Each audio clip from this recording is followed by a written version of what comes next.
What's not weird is we're getting ready for our guys to hit the playoffs, and they will have another. Well, they get to play Peterborough again. It's always fun to beat them. And Kai Schwindt is going to join us here this morning. Kai, how you doing, buddy? Good. How are you guys? Good to see you again. Yeah, great to see you. I know that things probably over the last three games or so, it probably didn't go exactly the way that you wanted to. But look, it is the league, and we talk about this a lot. Certainly when you get into March, closer you get to April, even teams necessarily that you may have had your way with, it's just that time of year. They put up a good fight. They know that you guys are going to the playoffs. They bring their A game, and things get a little harder, right? I mean, you don't get to walk through the OHL ever. Yeah, exactly. Yeah, I feel like most teams in the OHL right now are obviously getting ready for that playoff push, and everyone's getting better and better every day. So obviously we've been in on a little bit of a slide, but I feel like if we just get back to the way we know we can play, things are going to turn back to the way we were playing before. So now, just keeping at it. When you say those kinds of things, Kai, like if you're looking at certainly the last couple of games, probably against games like Sudbury. So what happened basically? What, in your opinion, why did it go the way it went? I feel like we honestly we came out a little bit slow in the first period, and like I don't know, we kind of got away from the way we played, and the D zone is the biggest thing.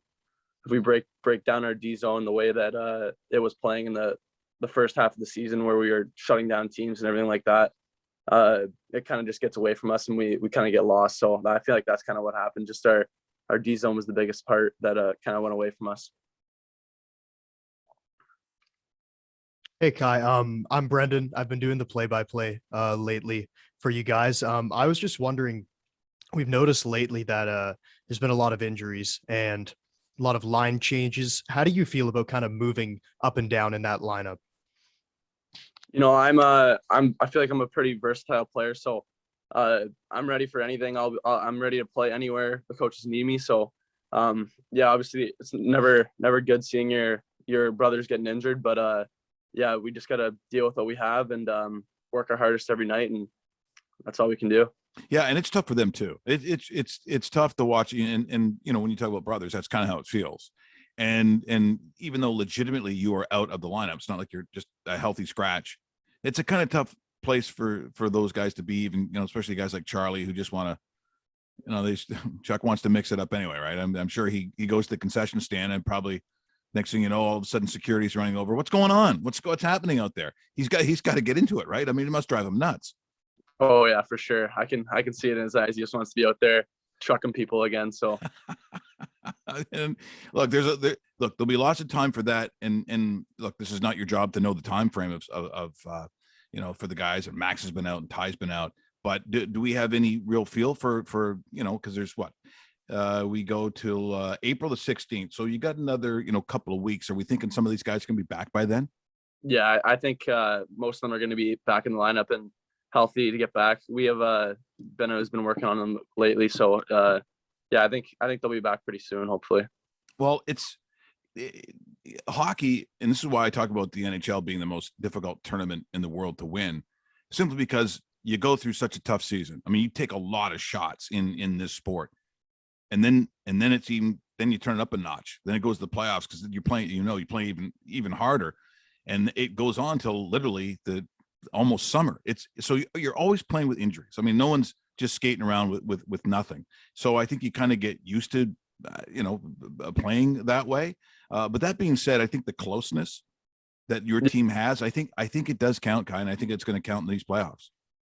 Yeah, our team is definitely very close. I haven't been a part of a team that's been this tight before, and going along with that, it's just taking care of your body as well. With as many games as we're playing, like, you can't be eating bad and not working out and doing rehab and all that stuff. You gotta hop on the bike, do the extra stuff to make your body ready for the next game, because it does definitely get tough. And you kind of just talked about it right there, but what are you doing, you know, other than getting on the bike and you know, eating right to really stay healthy throughout a year like this, because it's a long and grueling season? Yeah, we so we practice obviously every day, and then we hop in the gym after most practices, and then day before a game we do stretches and stuff like that. So they kind of just always get our bodies ready for the next game we play. And even after like 3-3s, we'll do a cool down where we just hop on the bike, or we're do another stretch, and we always have the ice bath and sauna ready for us after games and stuff like that. So it's always, they always want us to be healthy and ready to go. So now, when you say eating bad, that sounds interesting to me. What so in the Schwindt world, and obviously there's brothers who obviously have had to stay in shape because of what they do.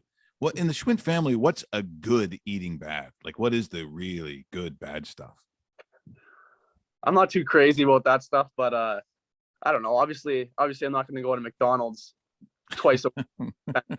Like I just try to keep what I eat somewhat healthy, just the basics. I don't know, chicken, pasta, rice, whatever I can do to eat healthy. Obviously eat the greens, the vegetables, but I don't know. I'm not too crazy. Okay, Kai, we get it. You're trying to be nice. You're trying to look good in front of everybody. We understand it. What are you eating? What is the stuff that you know you got to stay away from, but you really like it? What is it?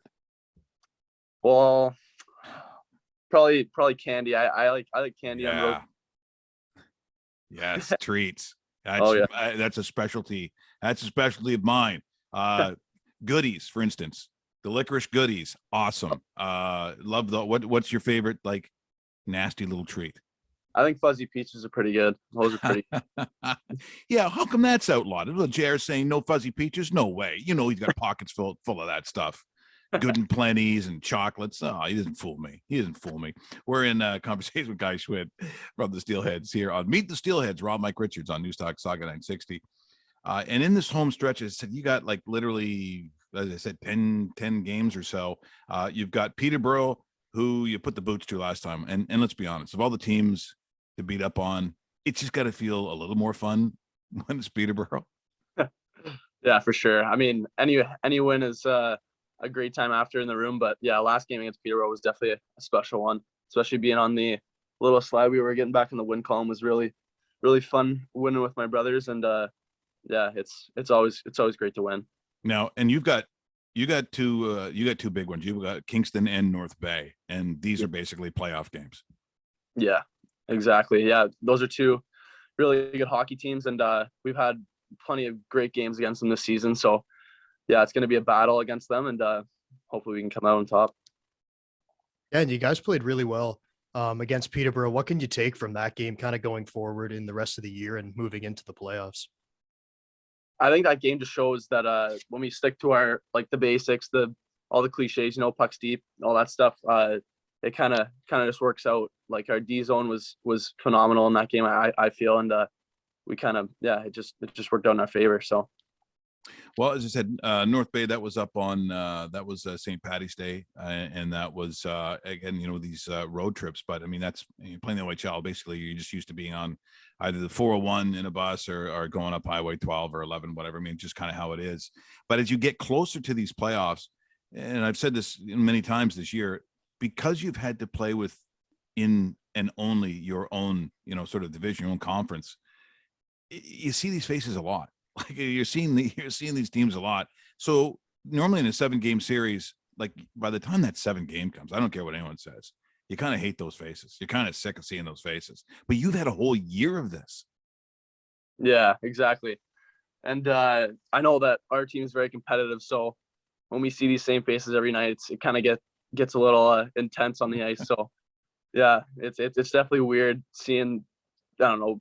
We played the same teams over and over, like you said. So it's kind of just repetitive, but every game's a hockey game and we want to win it. So. Well, the one thing that you do have, which I think is important, we talk about the closeness, but you guys do have fun. And I think sometimes you need that release. And in talking with your coach, I was giving an example of when I was your age, how I acted on the teams. And I was so intense all the time that I don't think I really enjoyed the moment. Like in listening to what JR was saying, I didn't have a coach who said, normally, I'm doing impressions, I'm having fun. But when it came to game time around the time, I was like I was a psycho. I mean, I was a goalie, and I put so much pressure on myself to make sure nothing got in that I don't think I really enjoyed the moment. Do you think amongst your, and this is again where closeness counts, but I know it hasn't gone completely the way that you want in the last probably couple of weeks, but I think you still probably are having fun. Yeah, exactly. I think more at the start of the season, I was kind of putting pressure on myself to like be good, like don't make mistakes. But the coaching staff in Mississauga, Jeff and Jared really taught me just to kind of play my game. I know, like, just don't be afraid to make mistakes. So that kind of helped me have more fun on the ice. Like I don't know. I think I've been having way more fun the second half of the season, just kind of playing my game, and I've been having plenty of fun. So, Brendan, you want to get something in before we let Kai go? Yeah, I was just gonna ask. I mean, we talked a little about your family earlier, and you've got a couple of brothers that play. What was the competition like growing up in the Schwindt household? oh, there's definitely some fights for sure in the house. I know we're all really competitive people, so whether we're playing mini sticks, ping pong, whatever it comes to, we always want to win. And if you don't win, I know there's gonna be a little bit of a tussle after. So I don't know, ping pong amongst your teammates. It's like this thing. It's like this ongoing, like the movie Fight Club. Like it just, this is, yeah, they come walking out, there's blood, there's cuts. It's like, what happened? Was that a big game last night? No, it's ping pong. They take it kind of seriously. So who in the rankings, who's number one this week? I think it was Casper Larson. Casper Larson's number one. How tall is Casper Larson? He's 6'5", I think. Yeah. Like Yeah. when you hit the ball, it'd be like playing volleyball. I know. I mean, it's like, the hands like probably over the net when you play them. Seriously. Well, look, Crazy.